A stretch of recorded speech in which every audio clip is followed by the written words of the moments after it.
We begin with a major political shakeup in Australia. The country has a new Prime Minister. Treasurer Scott Morrison sworn in after a Liberal Party leadership vote. Well, Malcolm Turnbull was the latest to be kicked out by his party. And for more on this, we can speak with Roger Maynard, who joins us now from Sydney. Roger, it's been quite a day there on the political front. Turnbull out, Morrison in. Bring us up to speed.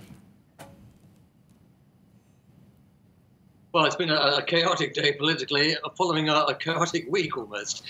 Basically, what happened is there was a leadership ballot earlier on today, and the Prime Minister didn't stand in that contest. There were three people who stood in the contest. One was the Foreign Minister, Julie Bishop, who didn't get through to the second stage of the ballot.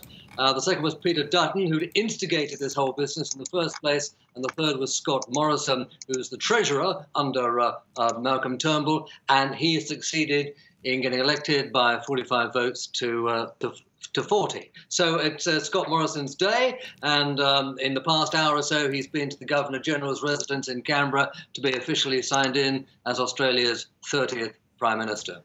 That being said, we did get reaction from former Prime Minister Malcolm Turnbull reacting to all this. What did he have to say? Well, as you can imagine, he was fairly bitter. He tried to resist standing down as Prime Minister all week. He had a good go at it again earlier on today, but eventually there was nothing more he could do. He had to stand down as Prime Minister under pressure from Peter Dutton and this leadership spill. He did hold a press conference soon afterwards in which he said that he launched or fired one parting shot at Peter Dutton, his main adversary in all this. He described him and the right wing of the Liberal Party as wreckers who'd created chaos. He claimed there'd been a determined insurgency which attempted, if not to bring down the government, to certainly bring down his prime ministership. So he was certainly a far from happy man. Well, tell us a bit more about Scott Morrison, also about what public reaction has been like so far. Well, I think most Australians are pretty fed up that there's been another change of Prime Minister.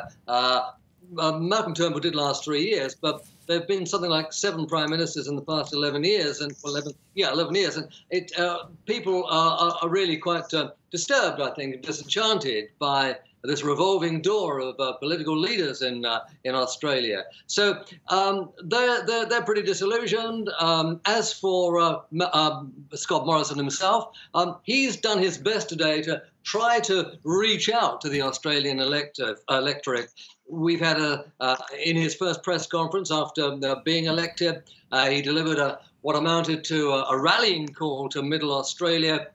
He called for a fair go for all those who want a fair go, to honour the dignity of work, to build a stronger Australia, and to pursue the beliefs that connect all Australians. Morrison, incidentally, is a Pentecostal Christian, and there was certainly a hint of the evangelical in his opening statements.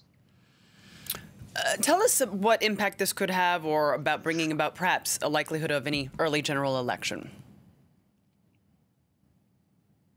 Well, this is a very strong possibility. I don't think anybody really wants to talk about it too much, but the reality is that Malcolm Turnbull is going to quit Parliament. At the moment, the government, the Liberal Party, National Party coalition government, has a 1-seat majority in Parliament. When Malcolm Turnbull goes, there will be no majority for the government. And there's a strong possibility that the Labour opposition will call a note of, or ask for a note of no confidence in the government.